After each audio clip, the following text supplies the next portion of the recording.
Salut! Si vous avez vu le titre de la vidéo, et si vous connaissez Lime Crime, vous allez vous dire elle est complètement en retard. Lime Crime, c'est une marque de cosmétiques américaine qui a été créée en 2008 et qui a une cible plutôt jeune, plutôt extravagante on va dire, parce qu'ils proposent des produits, des teintes assez... qui sortent de l'ordinaire, quoi. Il y a des produits tous plus pailletés les uns que les autres, des teintes de rouge à lèvres complètement folles. Leur slogan c'est Make up for unicorns, avec l'accent de merde. Leur logo c'est une licorne, enfin voilà, c'est vraiment l'image d'une marque très fraîche, très fun, voilà. La fondatrice et toujours directrice de la marque aujourd'hui s'appelle Ksenia Vorotova, mais elle se fait appeler Doe Deer. Lime Crime a été sujette à controverse en 2015, à partir de 2015, enfin un petit peu avant, mais ça a surtout explosé en 2015. Et en fait j'en parle aujourd'hui parce que il y a quelques semaines, même quelques jours je dirais, je me suis décidée à commander 2 rouges à lèvres de chez Lime Crime parce que c'est des teintes sur lesquelles je louchais un peu depuis peut-être 2 ans, quelque chose comme ça. J'avais eu connaissance en 2015 de cette controverse par rapport à la marque, sauf que j'en avais plus entendu parler depuis. Donc je me suis dit, bah c'est bon, c'est réglé quoi. Et après avoir passé ma commande, genre 5 minutes après avoir passé ma commande, je me suis mise à réfléchir, j'aurais peut-être dû le faire avant, et je me suis dit, bah, je vais peut-être aller voir quand même ce qui se dit par rapport à ça. Et je me suis rendu compte que, eh bien, on en parlait toujours. J'ai relu les choses que je savais déjà en 2015, et j'en ai appris beaucoup d'autres. Et du coup, bah, j'ai annulé mes commandes, enfin ma commande, tout de suite en fait. Voilà, donc j'aurais dû le faire avant, hein, c'est sûr, mais bon, voilà, c'était le temps que ça monte au cerveau. Je sais qu'il y a encore pas mal de personnes en fait qui achètent des produits de cette marque, peut-être sans savoir ce qu'il y a derrière. Et voilà, donc j'avais envie d'en parler. Alors ce qui est fou, c'est que la marque et sa créatrice Doe Deer ont toujours été un peu controversées depuis le tout début de la marque, en 2008. Mais c'est resté assez confidentiel jusqu'à mi-2015 à peu près. Moi-même j'avais acheté un Velveteen. Donc les Velveteen c'était leur rouge à lèvres liquide à effet mat. J'avais acheté à l'époque où elles venaient de sortir en fait les Velveteen, il n'y avait que 2 teintes à l'époque. Et maintenant il y en a une quarantaine je crois, et j'étais très contente de ce produit, je le trouvais vraiment génial. Il tenait très bien sur les lèvres. Vous verrez un petit peu plus tard dans la vidéo pourquoi je rigole. Alors Dieu merci, je n'avais pas acheté ce produit sur le site même de la marque, et heureusement, cette image colorée et pailletée que vous laisse donner Lime Crime a commencé à se ternir début 2015, quand plusieurs personnes qui avaient acheté sur le site se sont vues voler leurs données bancaires, se sont vus vider leur compte en banque, voire usurper leur identité. Mais bon, ça peut arriver à tout le monde, j'ai envie de dire. Voilà, on sait tous que quand on achète sur internet, le risque zéro n'existe pas. Les médias en ont vite parlé. Et du coup, Lime Crime a dû communiquer auprès de ses clients, voilà, en s'excusant, en disant que la sécurité était leur priorité. Le problème, c'est que suite à ces excuses de la marque, il y a d'autres clients qui ont pointé du doigt le fait que eux aussi s'étaient fait voler leurs données bancaires, mais que ça avait commencé en novembre 2014, donc 3 mois avant que ça soit connu du grand public. Sauf qu'à l'époque, malgré leur plainte auprès de Lime Crime, bien la marque n'avait absolument pas bougé le petit doigt. L'hypothèse la plus probable par rapport à ce hacking du site Lime Crime en 2015, c'est que Lime Crime n'aurait pas renouvelé son certificat SSL. Le certificat SSL, en fait, c'est ce qui permet à un site internet de protéger, de crypter tout ce qui est identifiant, mot de passe, coordonnées. Et a priori, Lime Crime n'aurait pas payé sa nouvelle année de certificat. Et du coup, le site n'était plus du tout protégé, les données des gens n'étaient plus du tout protégées. Donc ça a commencé comme ça, en fait, c'est-à-dire qu'à partir du moment où ça a été connu du grand public, on a découvert ou redécouvert des choses par rapport à la marque, et notamment par rapport à sa créatrice Doe Deer. Doe Deer, c'est cette nana de 36 ans qui en fait 20 de moins, hein, on est d'accord, et en fait, elle serait a priori un peu moins jolie à l'intérieur qu'à l'extérieur. En 2006, elle aurait commencé à vendre sur internet des lunettes de soleil pour enfants en forme de cœur, vous savez, les petites lunettes, trucs qu'on achète sur le marché à pas cher, quoi. Ça devait coûter 1 ou 2 dollars à l'époque. Et elle vendait ces lunettes de soleil à des adultes, elle les faisait passer pour des lunettes de créateurs, et elle vendait ça 15 dollars pièce. En 2007, elle aurait organisé une vente de charité au profit d'un refuge pour animaux nommé The Brooklyn Shelter à New York, et elle aurait récolté à peu près 200 dollars.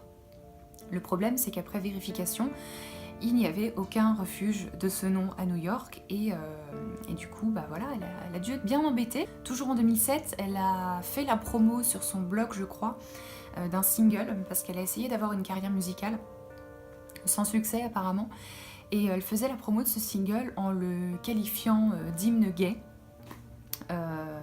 en essayant d'encenser la communauté homosexuelle, mais en faisant carrément tout l'inverse en fait, parce qu'elle disait, je cite, « J'adore les homosexuels et c'est réciproque ».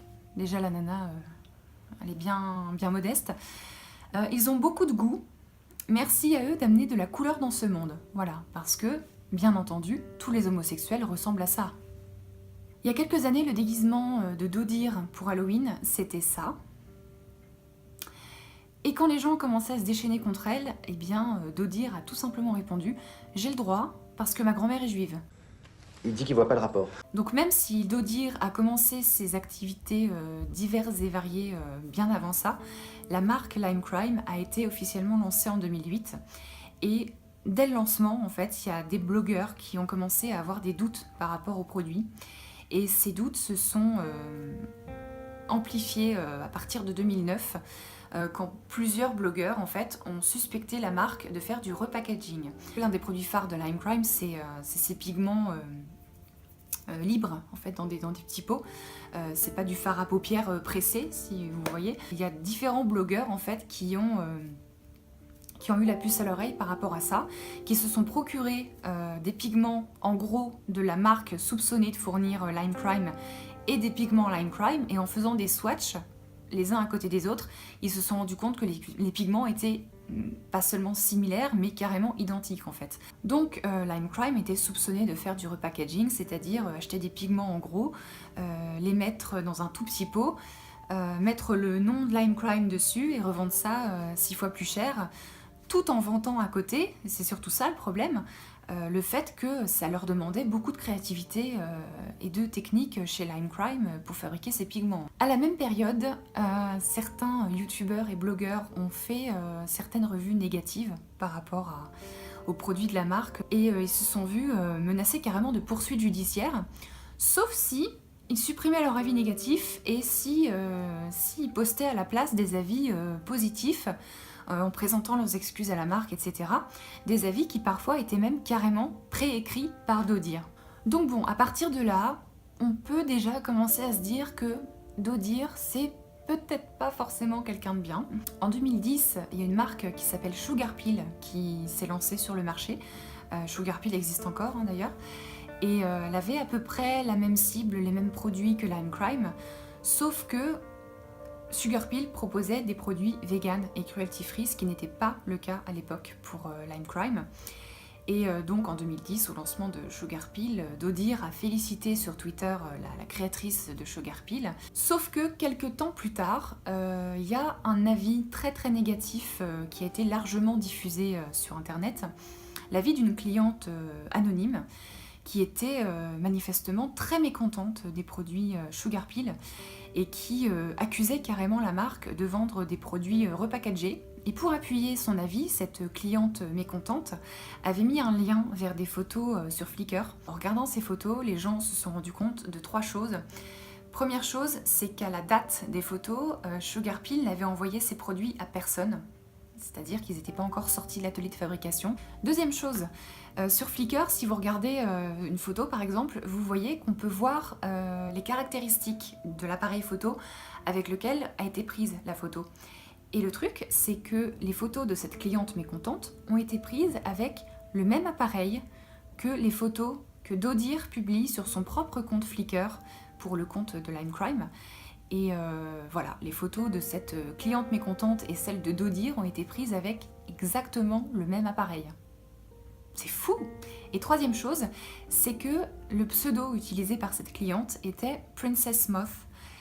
Et ce qui est un peu bizarre, c'est que Princess Moth, c'était aussi le nom d'un tutoriel que Dodir avait posté sur son blog quelques années plus tôt.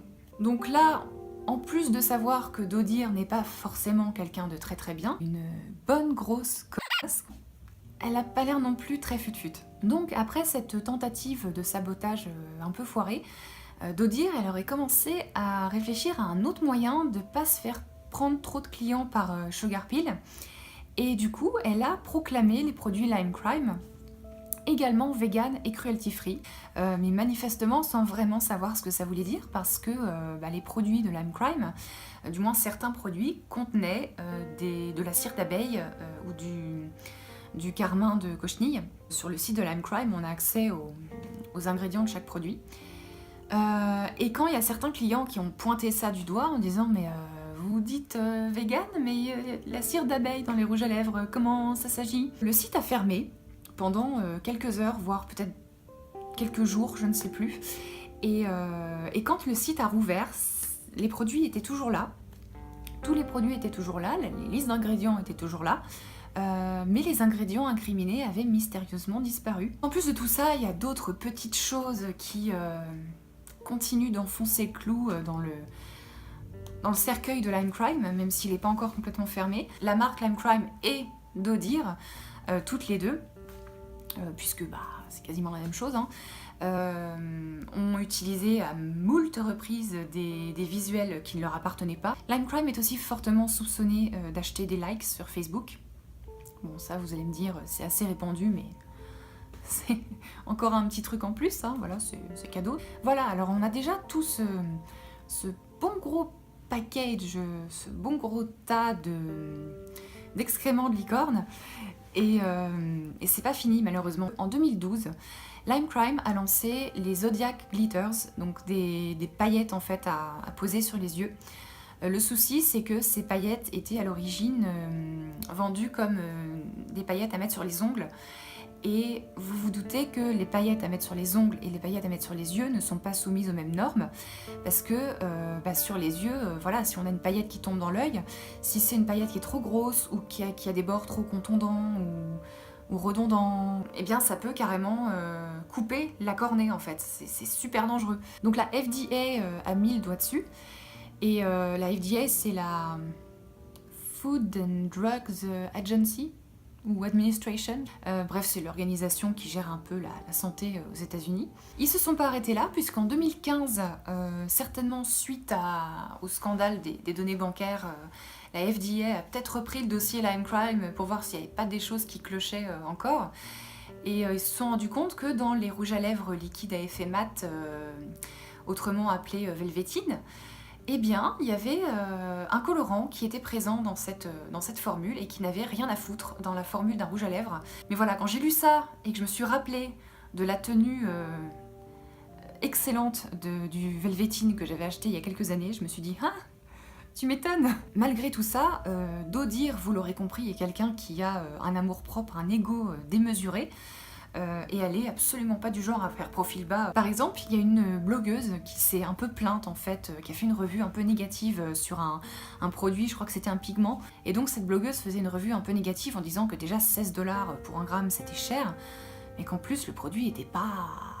Et Dodir a répondu ceci: arrêtez de me harceler, parce que sérieusement, c'est de votre faute si vous êtes assez débile pour dépenser 16 $ dans un gramme de produit. Mais comment vous en vouloir? Mes produits sont d'une qualité inégalée, superbes, fantasques et avec des packaging de créateurs. Si vous êtes trop pauvre pour acheter mes produits, allez acheter ailleurs, payez moins cher pour un produit moins bon. Vous ne méritez pas d'utiliser Lime Crime. Je pense sérieusement à restreindre l'accès à la boutique en ligne parce que je n'ai pas besoin de votre argent. Si vous voulez dépenser votre argent dans des produits de mauvaise qualité comme les pigments MAC, allez-y, je m'en fiche. Je me ferai toujours plus d'argent que la plupart d'entre vous, imbéciles. C'est tout ce que j'ai à dire, je ne lirai pas les réponses suivantes. Si vous avez quelque chose à dire, dommage, je filtre les commentaires. Je n'ai pas le temps pour les trolls. Moi, j'ai une vie. Voilà, donc après avoir énuméré tous ces faits, vous devez peut-être vous dire, ouais mais Internet quoi. Alors oui, tout ça, je l'ai vu à plusieurs endroits sur Internet, Mais ça ne prouve rien, on est d'accord, hein. C'est surtout par rapport au passif de Dodir qu'on pourrait avoir certains doutes, hein, parce que bon, c'est facile de détruire la réputation de quelqu'un en balançant des rumeurs sur internet. Une rumeur, quand elle est répétée plusieurs fois, elle devient réalité, hein, c'est sûr. Ça vient de quel film, ça d'ailleurs, hein? Une rumeur, quand on la répète, elle devient la réalité. Commentaire, si vous voulez, voilà. C'est pas facile dans ma tête, hein. Après, pour tout ce qui concerne Lime Crime, je pense qu'on peut faire confiance aux gens, parce que par exemple, le site qui ferme pendant 3 jours, qui réapparaît avec les ingrédients non véganes supprimés de la liste des ingrédients, ça, il y a suffisamment de gens qui en ont été témoins pour pouvoir dire que c'est vrai. Les gens qui se sont fait juste ruiner leur vie à cause d'un putain de site non sécurisé. Je vous laisse en tirer vos propres conclusions. Voilà. Lime Crime n'est certainement pas la seule entreprise à ne pas du tout respecter la culture d'entreprise qu'ils veulent bien afficher. Le deuxième point de la culture de Lime Crime, c'est le client est notre meilleur ami, hein. Donc on peut dire sans trop s'avancer, je pense que Lime Crime et Dodir n'en ont absolument rien à foutre de leurs clients. Sur ce, eh bien, faites attention à vous. Et merci d'avoir regardé cette vidéo jusqu'au bout. Si elle vous a plu, si elle vous a intéressé, si elle vous a été utile, sentez-vous libre de la partager. Mettez un petit pouce si vous voulez, ce serait sympa. Et voilà, je vous dis à très bientôt pour une prochaine vidéo. Et ma foi, bisous.